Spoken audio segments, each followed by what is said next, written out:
আপনারা দেখছেন টিভি সকাল ইউটিউব চ্যানেল। বাড়ি বাড়ি ডোর টু ডোর নির্বাচনী ভোট প্রচারে প্রবল ব্যস্ততা।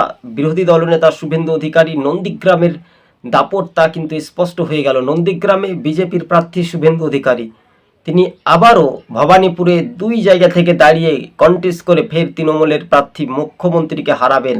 একটা খোলা মাঠে ওপেন চ্যালেঞ্জ কিন্তু দেখা যাচ্ছে। তবে এবার 26-এই কি ফুটবে পদ্মফুল স্পষ্ট হয়ে গেল। নন্দীগ্রাম সহ পূর্ব মেদিনীপুরে 16টি আসনে কিন্তু বর্তমানে এগিয়ে থাকছে বিজেপি, তাই স্পষ্ট হয়ে গেল। দ্বিতীয় দফার প্রার্থী তালিকায় আরও চূড়ান্ত মুখ হতে পারে, অর্থাৎ এমনটাই খবরের ইঙ্গিত পাচ্ছি। তবে পূর্ব মেদিনীপুর জেলা জুড়ে এবার কিন্তু গেরুয়া ঝড়, কিন্তু সময়ের অপেক্ষা। টিভি সকাল ইউটিউব চ্যানেলটি যদি ভালো লেগে থাকে প্রথম থেকে শেষ পর্যন্ত দেখবেন, আর চ্যানেলে নতুন হলে অবশ্যই শেয়ার করে পাশে থাকবেন। রাজ্য রাজনীতিতে ব্যাপক একটা লাভজনক হতে পারে ভারতীয় জনতা পার্টি। তবে শুভেন্দু অধিকারী নিশ্চিত হয়ে যাচ্ছে জয় তার 100%। একেবারে হাওয়া কিন্তু বইছে বিজেপির দিকে, এমনটাই রাজ্য রাজনীতির পরিস্থিতি আমরা দেখতে